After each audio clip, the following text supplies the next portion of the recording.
ठंड में चूड़ी बेचने वाली गरीब प्रेग्नेंट बहू। गर्भवती चंदा अपने सर पर चूड़ियों से भरा टोकरा उठाकर ठंड में बेचने चल देती है। अरे बहू, बाहर बड़ी ठंड है, आज चूड़ी बेचने मत जा। माँ जी, ये चूड़ी बेचना मुझ गरीब बहू की रोजी रोटी है।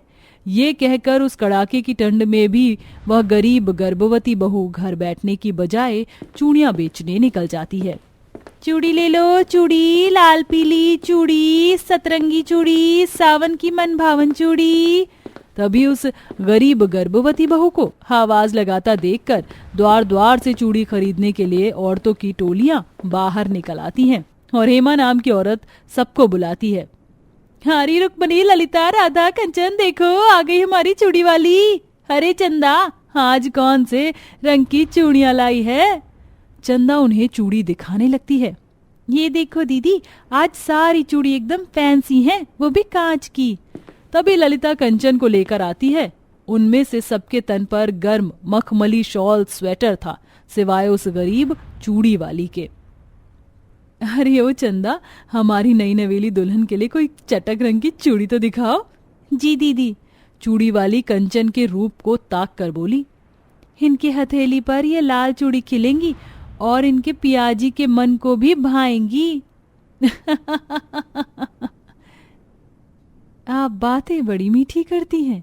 ये कहते हुए कंचन की नजर जब उस गरीब गर्भवती चूड़ी वाली के तन पर गई तो ठंड से उसका रोम रोम कांप रहा था। ये देख कंचन ने चिंता से कहा, अरे आपको तो ठंड लग रही है, आपने कुछ गर्म कपड़ा भी नहीं पहना। इतनी ठंड पड़ रही है, उसमें आप प्रेग्नेंट भी हैं। तभी दुखमन से चंदा ने कहा, बहन जी, अच्छा खाना पहनना ओढ़ना कौन नहीं चाहता, मगर मुझ गरीब चूड़ी वाली की मजबूरी है। मेरी ननद की शादी है, अगर अपनी ठंड देखूंगी तो उसकी डोली कैसे उठेगी।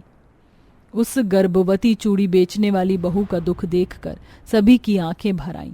चंदा दिन भर गांव बाजार जाकर चूड़ी बेचकर शाम को घर लौट आती, जहां बूढ़ी सीतो राधा को हल्दी लगा रही थी। आ गई बहू तू, ले तू भी अपनी ननद को हल्दी लगा दे। तभी हल्दी लगाते हुए भराई आंखों से चंदा बोली, भगवान, ये हल्दी का रंग तुम पर ऐसा चढ़े ननद जी कि तुम्हें मुझ जैसा दुख ना देखना पड़े। कहो कौन सा तोहफा दूं तुम्हें? भाभी, पहले ही आपने इस परिवार के लिए बहुत दुख सहा, मुझे कुछ नहीं चाहिए। तो फिर ये मनिहारिन भाभी तुम्हारे लिए लाख का चूड़ा बनाएगी और रंग बिरंगी चूड़ियां देकर विदाई करेगी तुम्हारी।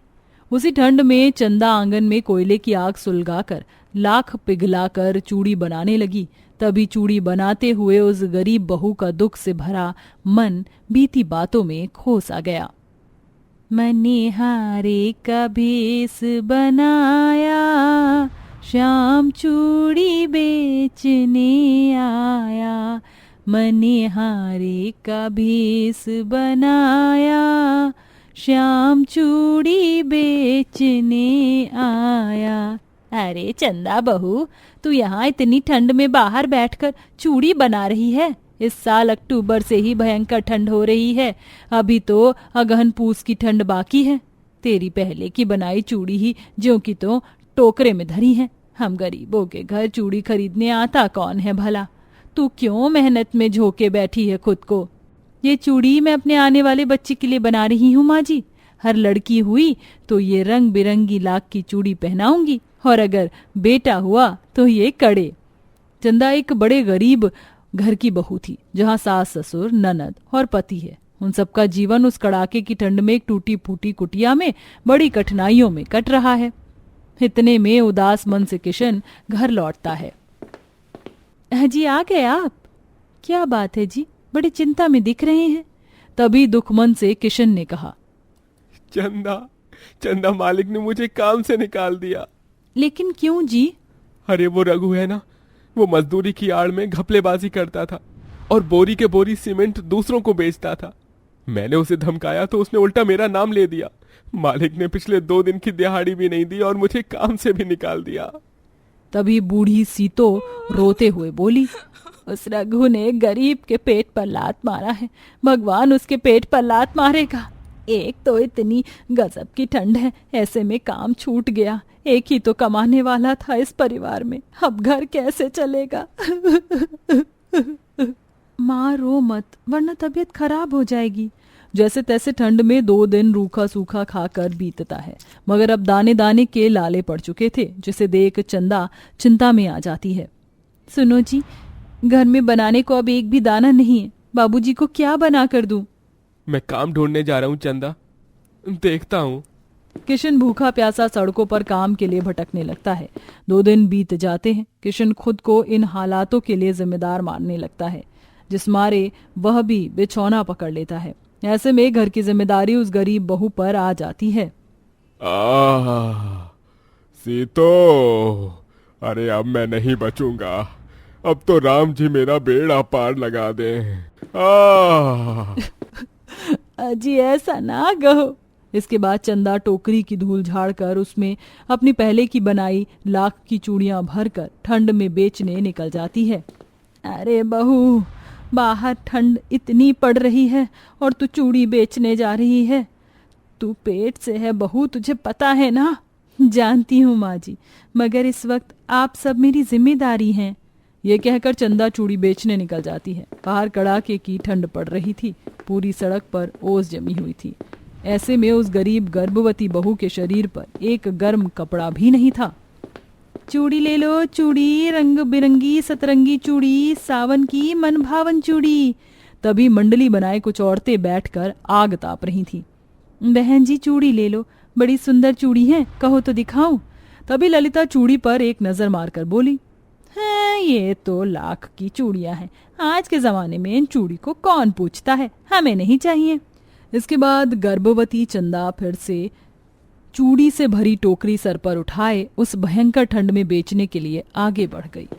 चूड़ी ले लो चूड़ी, सुंदर सुंदर चूड़ी, फैंसी चूड़ी। लेकिन ठंड के उस मौसम में उस बेचारी बहू की एक भी चूड़ी नहीं बिकी। ये सिलसिला कई दिनों तक चला। वहीं बिना खाए घर में ठंड से सबका शरीर जवाब देने लगा। वह बेचारी अपनी चूड़ी को देखकर बड़ा रोई। हे भगवान, तुम हम गरीबों को दुख भी देते हो और रास्ते भी नहीं दिखाते। तभी उसने ध्यान से चूड़ी को देखा।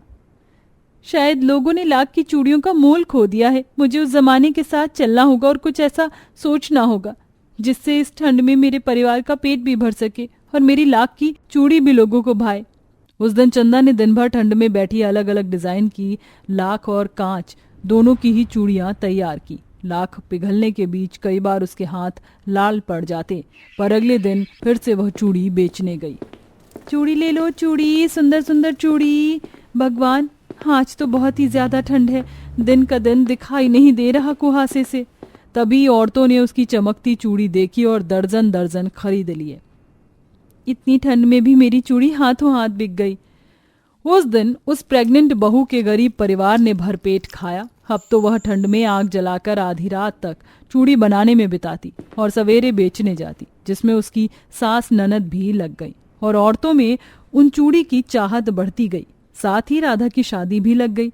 अब तो हर औरत की हथेली में मेटल और चूड़े की जगह उस गरीब बहू की बनाई कांच और लाख की चूड़ी ने ले ली। गुजरे दुख भरे जिंदगी को याद कर चंदा की आंख भर आई। तभी सीतो आती है।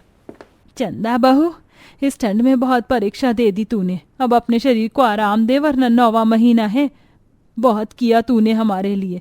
तू ममता की जिस चौखट पर बैठी है, तुझे हमारी देख रेख की जरूरत है, मगर तूने हम सबको संभाला है।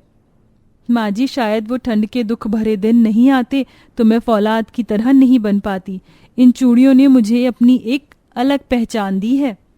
पर चंदा, अब मैं ठीक हूँ, इसलिए तुम बस चूड़ी बना देना, मैं उसे बाजार जाकर बेच आऊंगा। ये सुनकर चंदा एक संतोष से भर जाती है और थोड़े दिन बाद ही वह अपनी चूड़ी की बड़ी दुकान भी खोल लेती है, जो कि उस गर्भवती बहू की गई मेहनत ही थी। दर्शकों, याद रखें, अक्सर सुख देखने से पहले दुख के दिन देखने पड़ते हैं। सफलता यूं ही नहीं मिल जाती।